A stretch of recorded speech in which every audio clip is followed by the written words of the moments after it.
সুপ্রিয় দর্শক, আসসালামু আলাইকুম। সবাইকে স্বাগত জানাচ্ছি আজকের গুরুত্বপূর্ণ সংবাদে। প্রথমেই জানিয়ে দিচ্ছি সংবাদ শিরোনাম, পরে বিস্তারিত।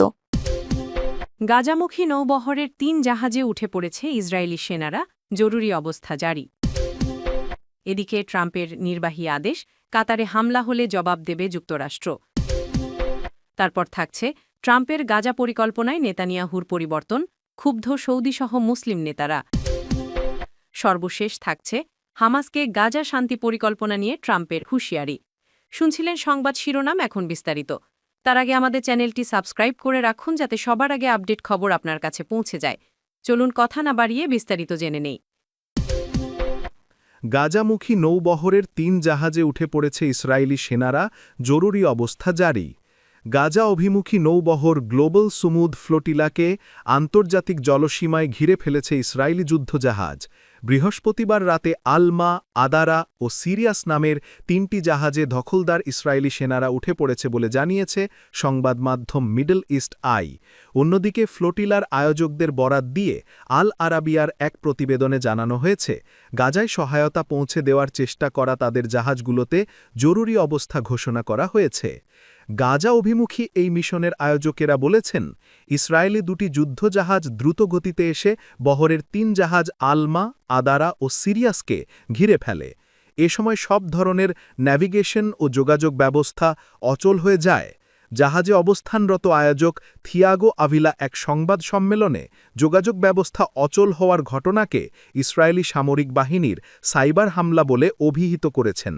মিডল ইস্ট আই জানিয়েছে, আদারা নামের জাহাজে ইসরায়েলি সেনারা ওঠার পর সেটিতে থাকা অধিকার কর্মীদের তাদের মোবাইল ফোন পানিতে ফেলে দিতে দেখা গেছে। তবে তারা ইচ্ছা করে মোবাইল ফোন ফেলে দিয়েছেন নাকি তাদের বাধ্য করা হয়েছে সেটি নিশ্চিত নয়। সুমুদ ফ্লোটিলার অফিসিয়াল চ্যানেলগুলোর একটি বিবৃতিতে বলা হয়েছে, মিশনের জাহাজগুলোকে অবৈধভাবে আটক করা হচ্ছে। ক্যামেরা অফলাইনে আছে এবং সামরিক কর্মীরা জাহাজে উঠেছেন। আমরা জাহাজে থাকা সকল অংশগ্রহণকারীর নিরাপত্তা এবং অবস্থা নিশ্চিত করার জন্য সক্রিয়ভাবে কাজ করছি। গ্লোবাল সুমুদ ফ্লোটিলা নামের এই নৌবহরে ৪৫টি বেসামরিক নৌকা ও জাহাজ রয়েছে। এসব নৌযানে বিশ্বর বিভিন্ন দেশের প্রায় ৫০০ জন নাগরিক রয়েছেন। তাদের মধ্যে সংসদ সদস্য, আইনজীবী, মানবাধিকার কর্মী এবং সুইডিশ জলবায়ু আন্দোলন কর্মী গ্রেটা থুনবার্গও রয়েছেন। সুইডিশ জলবায়ু আন্দোলন কর্মী গ্রেটা থুনবার্গ ও তার বন্ধুরা নিরাপদ এবং সুস্থ আছেন বলে এক এক্স পোস্টে জানিয়েছে ইসরায়েলের পররাষ্ট্র মন্ত্রণালয়। সেই পোস্টের সঙ্গে প্রকাশিত একটি ভিডিওতে গ্রেটা থুনবার্গকে কয়েকজন মুখোশ পরিহিত এবং অস্ত্রধারী ইসরায়েলি সেনার সঙ্গে দেখা গেছে। এদিকে ট্রাম্পের নির্বাহী আদেশ, কাতারে হামলা হলে জবাব দেবে যুক্তরাষ্ট্র। ইসরায়েলের নজিরবিহীন হামলার পরিপ্রেক্ষিতে কাতারের নিরাপত্তা নিশ্চিত করে মার্কিন প্রেসিডেন্ট ডোনাল্ড ট্রাম্প একটি নির্বাহী আদেশ জারি করেছেন। এই আদেশে বলা হয়েছে, কাতার যদি আবারও আক্রমণের শিকার হয় তাহলে যুক্তরাষ্ট্র প্রতিশোধমূলক সামরিক পদক্ষেপ সহ দেশটির নিরাপত্তা নিশ্চিত করবে। আল জাজিরার প্রতিবেদনে বলা হয়েছে, ট্রাম্প তার নতুন নির্বাহী আদেশে কাতারকে ইউএসের শান্তি, স্থিতিশীলতা ও সমৃদ্ধির লক্ষ্যে একটি অবিচ্ছল মিত্র হিসেবে উল্লেখ করেছেন। তিনি বলেন, যুক্তরাষ্ট্র ও কাতার ঘনিষ্ঠ সহযোগিতা ও ভিন্ন স্বার্থ এবং আমাদের সশস্ত্র বাহিনীর মধ্যে ঘনিষ্ঠ সম্পর্কের দ্বারা আবদ্ধ। মার্কিন প্রেসিডেন্ট আরও বলেন, আঞ্চলিক ও বৈশ্বিক সংঘাতের মধ্যস্থতায় কাতার ওয়াশিংটনকে সমর্থন করেছে, তাই বৈদেশিক আক্রমণের দ্বারা কাতার রাষ্ট্রের প্রতি অব্যাহত হুমকির আলোকে বহিরাগত আক্রমণের বিরুদ্ধে কাতার রাষ্ট্রের নিরাপত্তা ও আঞ্চলিক অখণ্ডতা নিশ্চিত করা যুক্তরাষ্ট্রের নীতি। ইসরায়েলি হামলার কারণে আঞ্চলিক ও বৈশ্বিক ক্ষোভ সৃষ্টি হওয়ার পরেই ট্রাম্প এই পদক্ষেপ নিলেন। এ হামলায় একজন কাতারি সুরক্ষা অনুকর্তাও নিহত হন। ইসরায়েলের প্রধানমন্ত্রী নেতানিয়াহু কাতারি নাগরিক হত্যার জন্য ক্ষমা চেয়েছেন। এদিকে ট্রাম্পের গাজা পরিকল্পনায় নেতানিয়াহুর পরিবর্তন, ক্ষুব্ধ সৌদিসহ মুসলিম নেতারা। নেতানিয়াহুর শেষ মুহূর্তের হস্তক্ষেপ পরিকল্পনাটিকে শান্তি চুক্তির পরিবর্তে ইসরায়েলের নিরাপত্তা নিশ্চিতকারী চুক্তিতে পরিণত করেছে। জাতিসংঘের সাধারণ পরিষদের অধিবেশনের ফাঁকে আরব ও মুসলিম নেতাদের কাছে গাজা যুদ্ধ বন্ধে ২০ দফার একটি প্রস্তাবনা পেশ করেছিলেন মার্কিন প্রেসিডেন্ট ডোনাল্ড ট্রাম্প।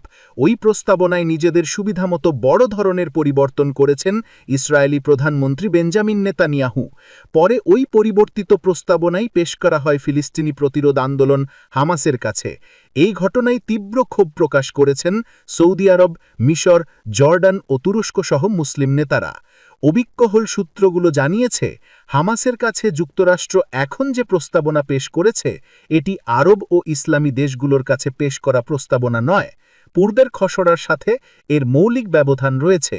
সূত্রগুলো জোর দিয়ে বলেছে, নেতানিয়াহুর শেষ মুহূর্তের হস্তক্ষেপ পরিকল্পনাটিকে শান্তি চুক্তির পরিবর্তে ইসরায়েলের নিরাপত্তা নিশ্চিতকারী চুক্তিতে পরিণত করেছে।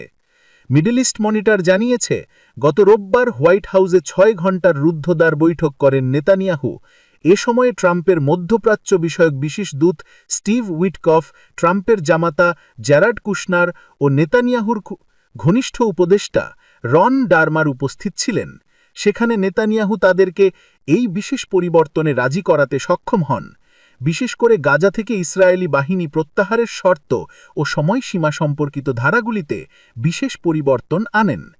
পরিকল্পনার চূড়ান্ত সংস্করণে হামাসকে নিরস্ত্রীকরণের পরে ইসরায়েলি বাহিনী প্রত্যাহারের শর্ত করা হয়েছে। পরিকল্পনার চূড়ান্ত সংস্করণে এখন ইসরায়েলের প্রত্যাহারকে সরাসরি হামাসের অস্ত্র ধ্বংস করার অগ্রগতির সাথে যুক্ত করা হয়েছে। এটি আরও এগিয়ে যায় পুরো প্রক্রিয়ায় ইসরায়েলকে ভেটো দেওয়ার মাধ্যমে। সংবাদ সংস্থা অ্যাক্সিওস মার্কিন কর্মকর্তাদের উদ্ধৃত করে জানিয়েছে, সৈন্যদের প্রত্যাহারের বিষয়ে হামাস কোনো পরিবর্তন চাইলে সেটি বিবেচনা করা হবে, কিন্তু প্রস্তাবে বড় ধরনের কোনো পরিবর্তন নিয়ে আলোচনার কোনো সুযোগ নেই। সর্বশেষ থাকছে হামাসকে গাজা শান্তি পরিকল্পনা নিয়ে ট্রাম্পের হুঁশিয়ারি। গাজা শান্তি পরিকল্পনা মেনে নেওয়ার জন্য হামাসকে কড়া হুঁশিয়ারি দিয়েছেন মার্কিন প্রেসিডেন্ট ডোনাল্ড ট্রাম্প। মঙ্গলবার তিনি বলেছেন, ফালিস্তিনি গোষ্ঠী হামাস তার প্রস্তাবিত গাজা শান্তি চুক্তি মেনে না নিলে তাদেরকে কঠোর পরিণতির মুখোমুখি হতে হচ্ছে কয়েকদিনের মধ্যেই। ভার্জিনিয়ার কোয়ান্টিকোতে মার্কিন জেনারেল ও অ্যাডমিরালদের উদ্দেশ্যে দেওয়া বক্তব্যে ট্রাম্প জানান, আমাদের শুধু একটি স্বাক্ষর দরকার, আর যদি তারা স্বাক্ষর না করে তাহলে সেই স্বাক্ষরের মূল্য নরকে দিতে হবে। আমি আশা করি তারা নিজেদের মঙ্গলের জন্য স্বাক্ষর করবে এবং সত্যি কিছু মহান সৃষ্টি করবে। এর আগে তিনি সাংবাদিকদের জানান, প্রস্তাবিত চুক্তির জবাব দিতে হামাসকে ৩ বা ৪ দিন সময় দিচ্ছেন তিনি। গাজা শান্তি পরিকল্পনায় ট্রাম্পের উপস্থাপিত ২০ দফা প্রস্তাবে রয়েছে: ১. গাজা হবে একটি উগ্রতন্ত্র ও তন্ত্রমুক্ত অঞ্চল যা তার প্রতিবেশীদের জন্য কোনো হুমকি সৃষ্টি করবে না।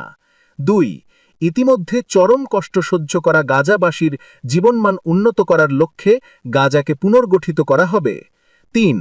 উভয় পক্ষ যদি এই প্রস্তাবে সম্মত হয় তাহলে যুদ্ধ সঙ্গে সঙ্গে শেষ হবে। ইসরায়েলি সেনারা বন্দি বিনিময়ের প্রস্তুতির জন্য একটি নির্ধারিত সীমানায় সরে যাবে। এই সময়ে বিমান ও কানর গোলা বর্ষণ সহ সব ধরনের সামরিক কার্যক্রম তাৎক্ষণিকভাবে স্থবির থাকবে এবং শর্ত পূরণ না হওয়া পর্যন্ত যুদ্ধের সব ফ্রন্টলাইন স্থবির থাকবে। ৪. ইসরায়েলের আনুষ্ঠানিক সম্মতির পর থেকে হামাসকে ৭২ ঘণ্টার মধ্যে জীবিত ও মৃত সকল জিম্মিকে মুক্তি দিতে হবে। ৫. সকল জিম্মিকে ফিরিয়ে দেওয়ার পর ইসরায়েল ২৫০ যাবজ্জীবন কারাদণ্ড প্রাপ্ত বন্দী এবং ২০২৩-এর ৭ই অক্টোবরের পর আটক ১৭০০ গাজাবাসীকে মুক্তি দেবে, যার মধ্যে ওই সময়ে আটক সকল নারী ও শিশুও অন্তর্ভুক্ত থাকবে।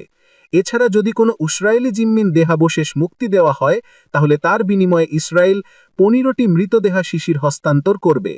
৬. সকল জিম্মিকে মুক্তি দেওয়ার পর যেসব হামাস সদস্য শান্তিপূর্ণ সহ অবস্থান মেনে নেবে এবং অস্ত্র সমর্পণ করার প্রতিশ্রুতি দেবে তাদের সাধারণ ক্ষমা করা হবে।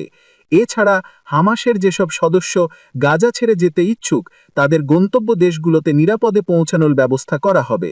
৭. চুক্তি গৃহীত হওয়ার সঙ্গে সঙ্গে গাজা উপত্যকায় পূর্ণমাত্রায় মানবিক সাহায্য পাঠানো হবে। এই ত্রাণের পরিমাণ কমপক্ষে ২৫ জানুয়ারি ২০২৫-এর চুক্তিতে উল্লেখিত মানবিক সাহায্যের সমতুল্য হবে।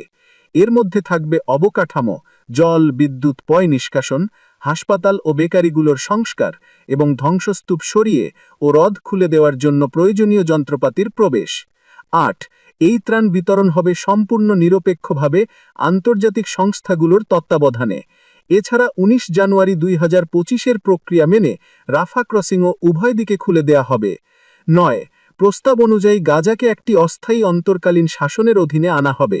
এই প্রশাসন পরিচালনার দায়িত্বে থাকবে একটি টেকনোক্রেটিক ও রাজনীতি বিজর্জিত ফালিস্তিনি কমিটি, যা গাজাবাসীর জন্য দৈনিক জনসেবা ও পৌরসেবার কাজ দেখভাল করবে।